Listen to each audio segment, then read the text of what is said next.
Okay, here we go. So we're going to start with Luke 10:38. And okay, so Luke 10:38 starts off. It tells us of the story of Mary and Martha. And you know, Mary and Martha is sister of Lazarus. You guys remember Lazarus, whom Jesus raised from the dead.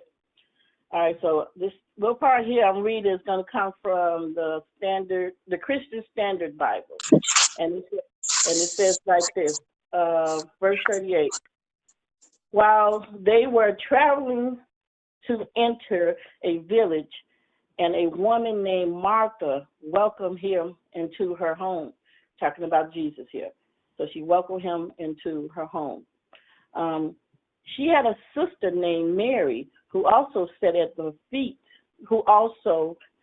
Lord's feet and was listening to what he said.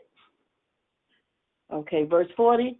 But Martha was distracted by her many tasks, and she came up and asked the Lord, "Don't you care that my sister has left me to serve alone?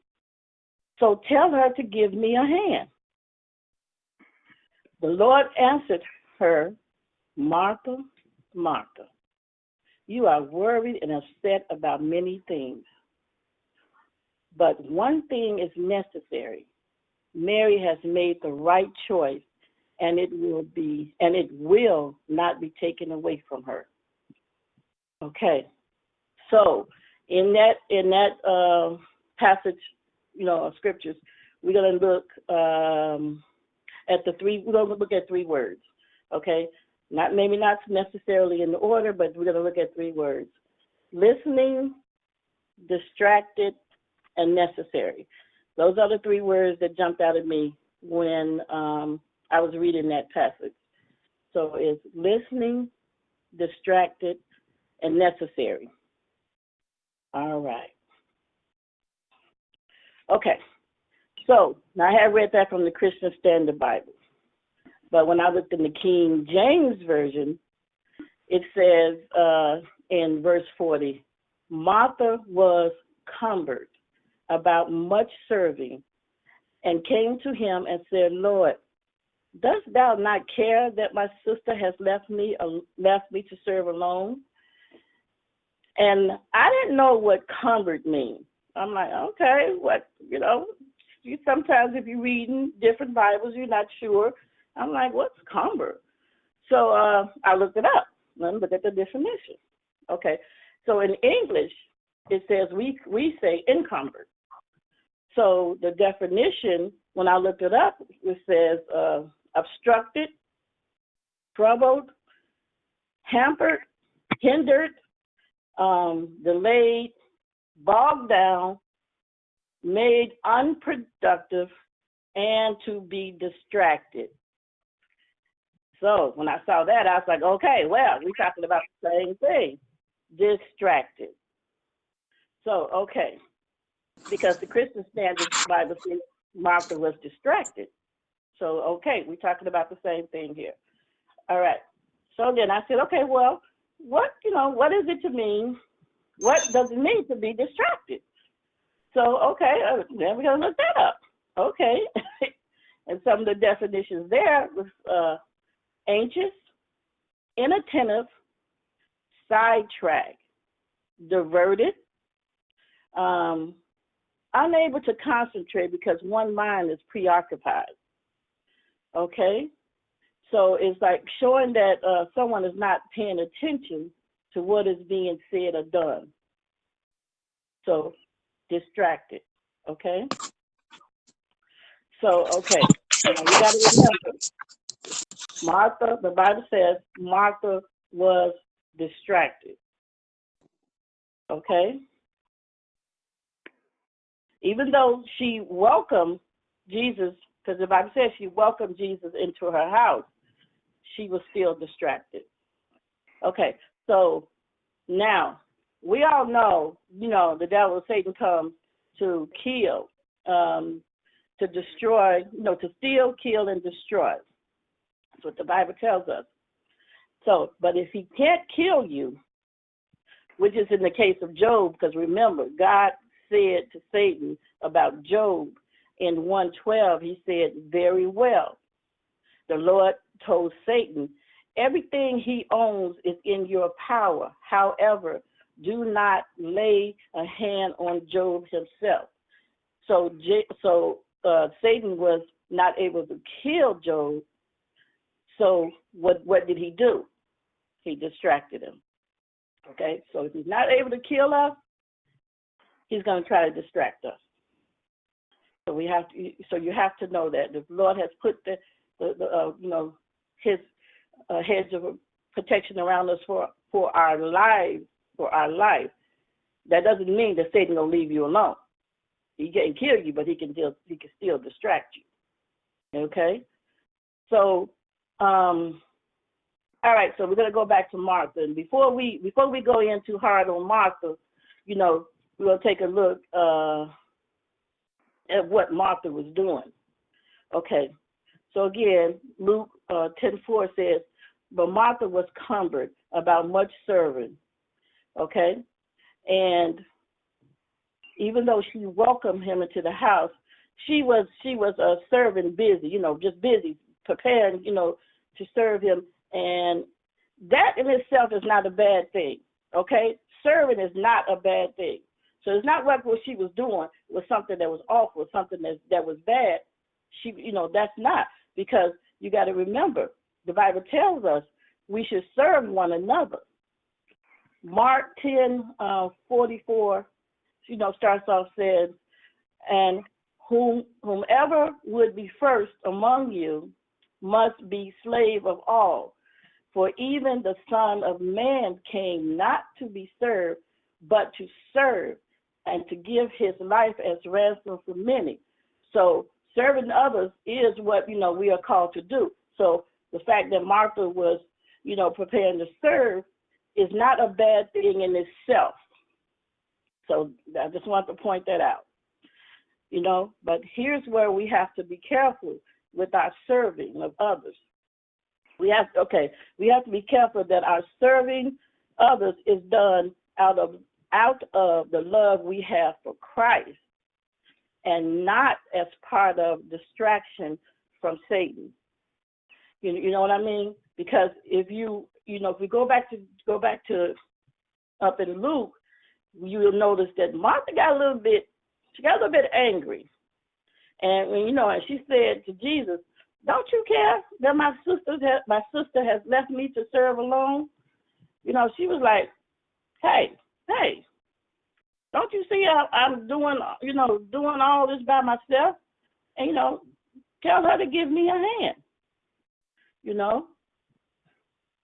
And like she said, could you please ask Mary to, help me out here? She was like, you need to tell her to give me a hand. So, she got a little bit tiff there. So that's some of the things we have to be careful about when we, serving. So, okay, yeah, Martha was feeling a certain kind of way about that. So sometimes, like I said, we have to, check ourselves, because when we think we are doing good and it's for the glory of God, Satan, he can come in there and, he could take it and try to turn it around for evil. So, and, one of the things that I thought about was like, when you see someone that's working in the church, like a volunteer, it's not like an employee, but someone that's volunteering, and they always volunteer for everything. They all volunteer for everything. Always got to be up front. Got to be the one to help the pastor, the first lady, and they sometimes they think this church cannot function right without me. So I'm sure somebody. If you've been in church long enough, sometimes we know that kind of people. And then they like, well, I'm in charge when the pastor's not here. Well, often times what happens is, they don't spend, enough time with their own family, because they're always running around frantic and anxious. And then that's another word for distraction. So,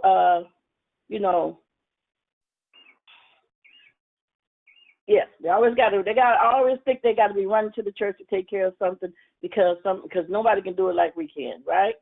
And what sometimes end up happening is, they lose their family. They lose their spouse or, their kids, running all in the street, doing this and that, because, you weren't there, to guide your family, to teach them, the way, things, the daily things, the things that they need to know, because you were so busy, so frantic, trying, your motives wasn't right. That's what I'm trying to get to. Your motives wasn't right. It wasn't, just about serving. It was about you being the man or, the person. Okay. So that's what we're trying to get to. So then what happens is, now you lost your family, the kids out on the street, and you become, you become a little bitter, because, you kind of snapping off at people in church and stuff. And then they ask you to step down, because you're not making the environment, what the church should be. So I'm saying all of that. I'm just saying that, and you start thinking to yourself, I've done all of this for this church, and now they want to sit me down. But you have to remember, you were busy doing stuff. Okay, you were busy doing stuff, but how much were you actually serving people, and how much was you serving your family? So we have to be careful. We have to be careful about just being busy, just always trying to do stuff, and not have the right heart or the right motive behind that. Okay. So here we go. I'm going to move on a little bit and says,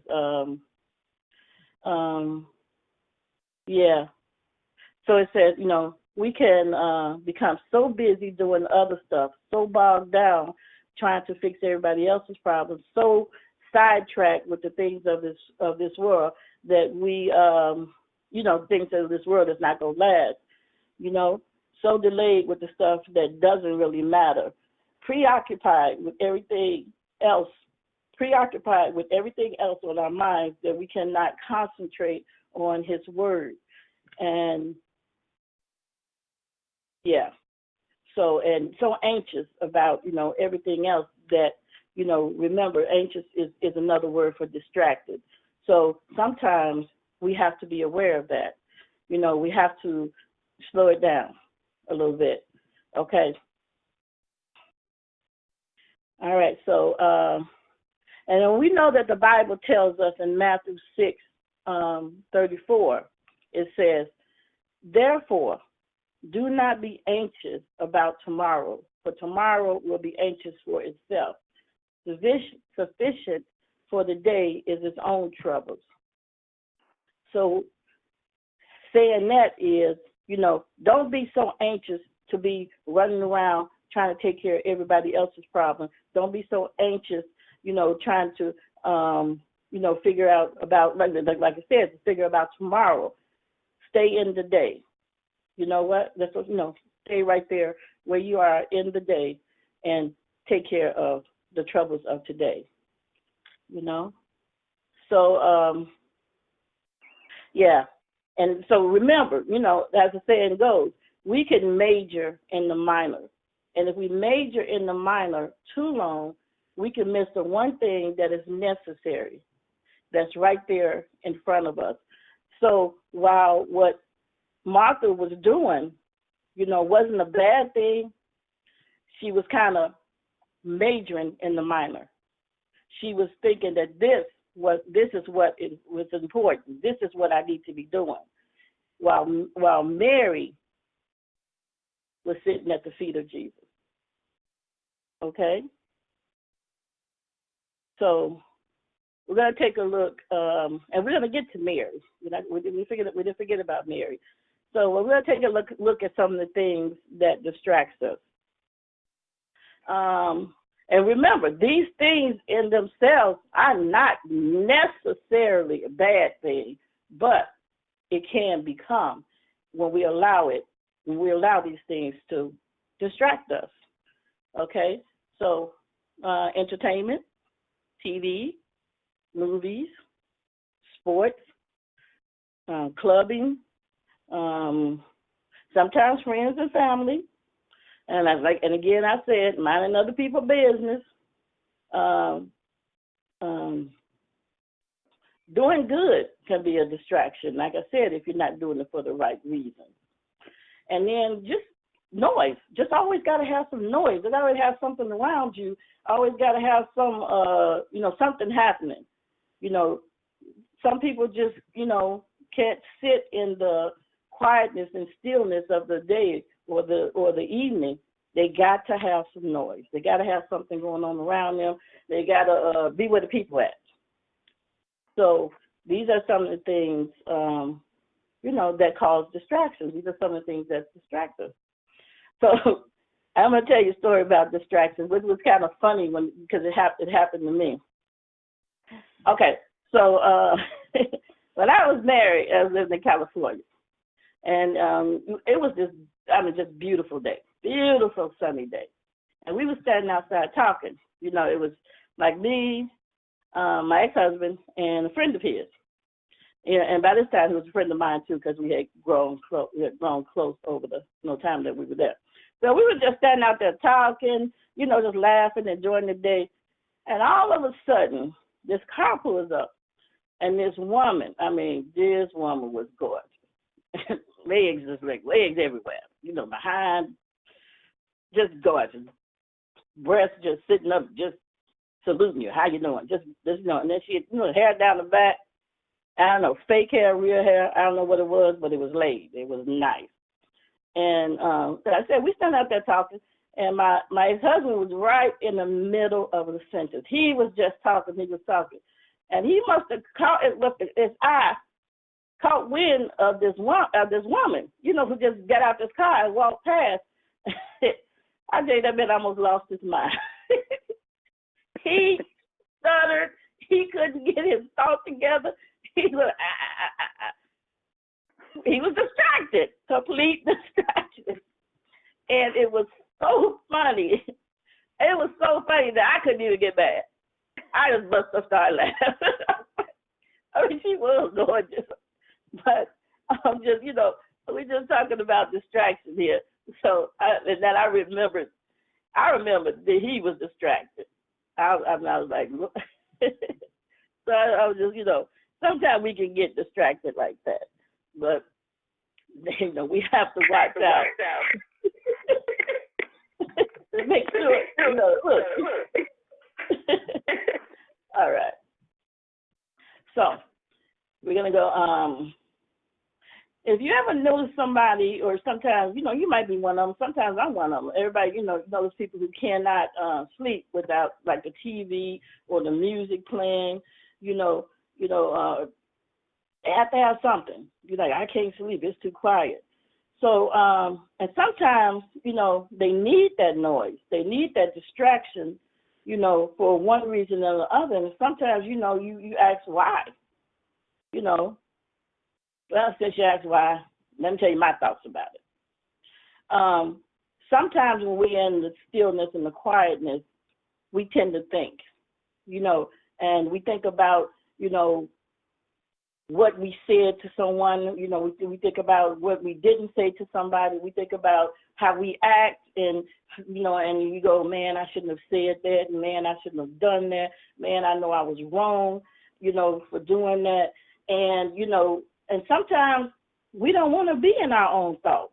We don't want to, we don't want to recall the things that we did that we know we shouldn't have done. So, we distract ourselves. I don't want to think about that. I'm going to put me some music on so I can just dance around. I'm going to put the TV on so I can get lost in the movie, or something like that. So sometimes, that's what we do, because we don't want to, think about the things that, or sometimes it might not have been something you done. It might have been something somebody did to you. That, you can't deal with it. You don't want to think about it, or some, so we'll distract ourselves. So, and I just put that in there because I'm saying sometimes when we get like that, you know, instead of turning to the TV or turning to the music or turning to, unless you, putting on maybe some gospel music, that might, help bring you out of it. But I'm saying, start praying, start reading your Bible. The devil think he wants to distract you about, something negative, turn it into something positive. He'll flee from you. Pick up your Bible, start praying, start, get into the Word. And he's like, okay, look, I guess I can't distract her today, so I'm gonna go ahead and, leave her alone for right now.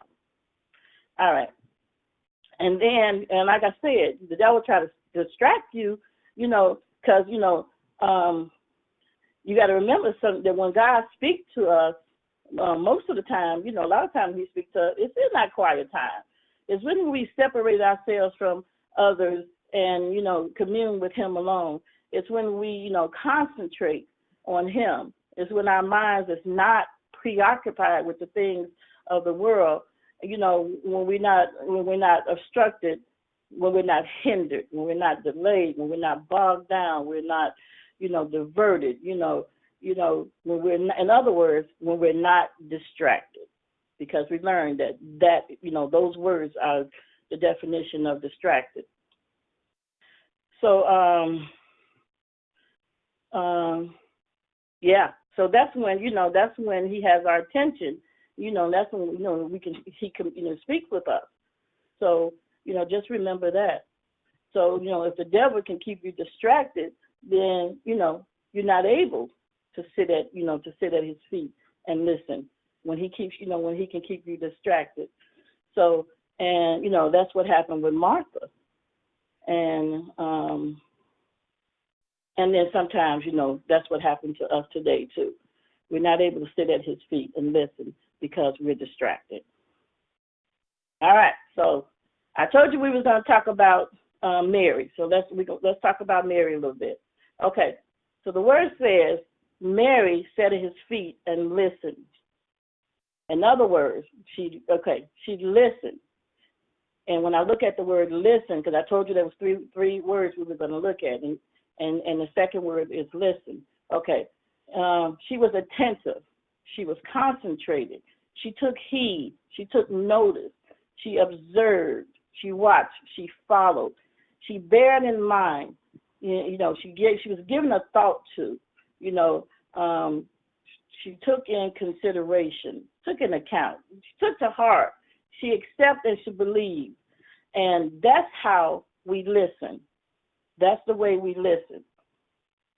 Okay, so Jesus said Mary has made the right choice and it would not be taken away from her. So Mary chose to humble herself, to be attentive and to sit at the feet and listen to what He had to say, because it was what was most important to Mary. It was what's most important to her. She chose to heed to Jesus, our Savior, while she had the opportunity, because He was still there. Because you got to remember, this was like 6 days, I think, before the crucifixion. So Mary made a conscious choice to observe, watch, and take His word to heart. She made that choice. Okay? So, and then, sometimes we think, well, how do we, Mary chose life. And, you think, how do we choose life? And just real quickly, I'm going to tell you, in Deuteronomy 30:19, Moses says, tell us how our daily choice affects our lives. And the end result of this life is determined by the choice we make every day. It states, I call heaven and earth as a witness against you today that I have set before you life and death, blessing and curses. Choose life so that you and your descendants may live.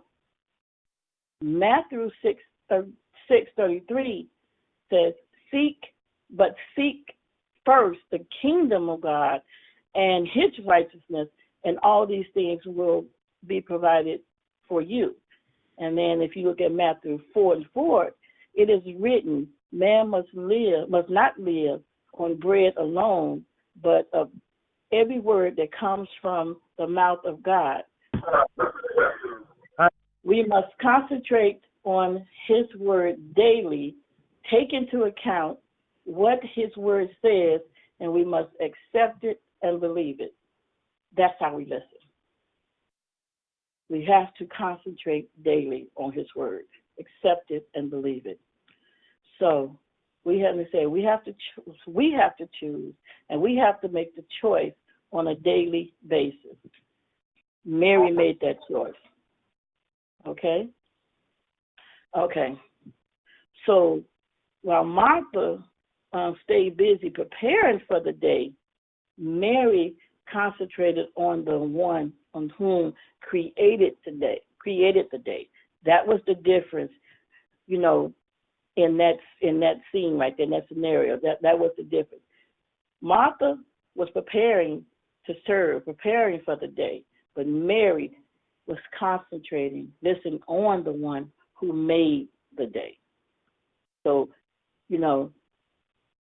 she chose the holy word, the truth, and the faith in Jesus Christ, which will never be taken away from her. And he said it will never be taken away from her because she chose right. So we should try to follow Mary's example and desire God's truth above everything else. All right. So now we come to the last word, which is necessary. For Jesus said, Mary chose that which is necessary. Somebody needs to get their phone. Yeah. Okay. Necessary. So I gotta look up necessary. When I looked up necessary, it said required, achieved or present, needed, essential. And then my tongue might get a little tired here, but obligatory, mandatory, and imperative, a basic requirement for life, inescapable, inevitable, demanded. That's what necessary. Mary chose what was necessary. So I kind of looked at all of these words, and I'm like, okay, all right, okay, I get it. So, accepting Christ as our Lord and Savior, that's required.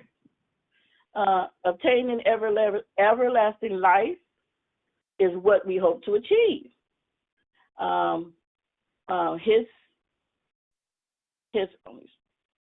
His Spirit is present and is needed.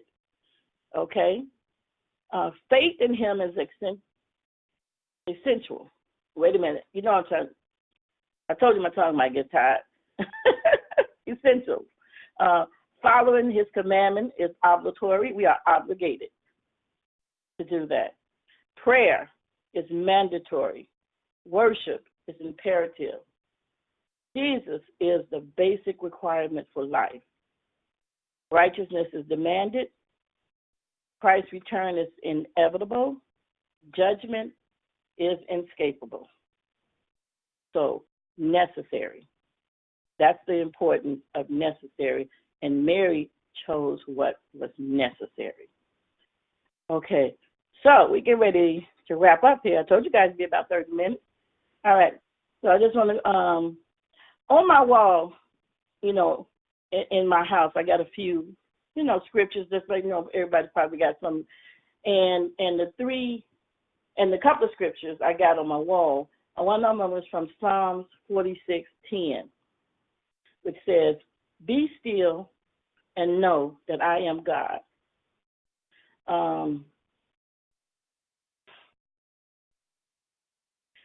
Time takes out of our, take time out in your day to meditate on His word. Be silent with a listening ear, which is what Mary did. She listened. She sat at His feet. She knew who You guys, because you got to remember, Christ had, this was toward the end of his ministry. So he had done all of those miracles and feed, fed these people, healed these people. He had done all of these miracles. So she she knew who feet she was sitting at. Okay. And then the other one I had on my wall is Jeremiah 29:11, and it says, "For I know the plans I have for you, declares the Lord, plans to prosper you and not harm you, plans to give you hope and a future." And,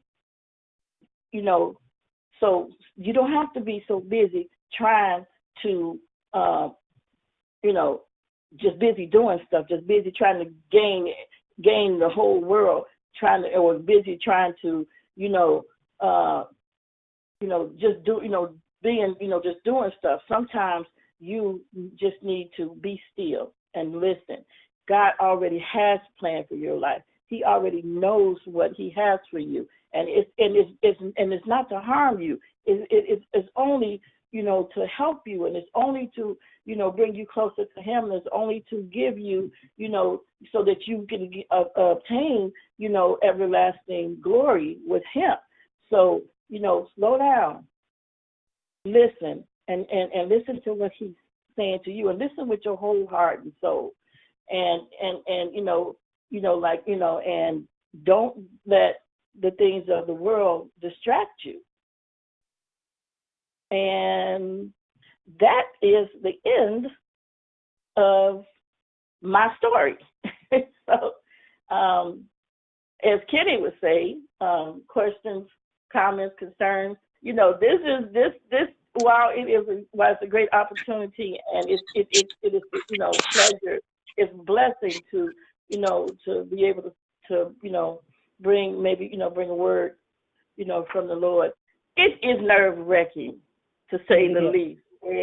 But if you remember what when we started this ministry, when Kitty started this ministry, he said to equip the people to be able to go out and spread the word, go out and be able to minister to someone else. So that's what the vision that the Lord has given him, is to build people to be able to do this. And while today just happened to be the day for me, anybody on this line, it could be your time. It could be, right. So, it's not it's not just, he didn't, the Lord didn't give him the vision to say, look, this is going to be about me, and this is what, I'm going to do this, or I'm going to do that. The Lord gave him the vision to equip, the people, so that they are able to go out and minister to other people.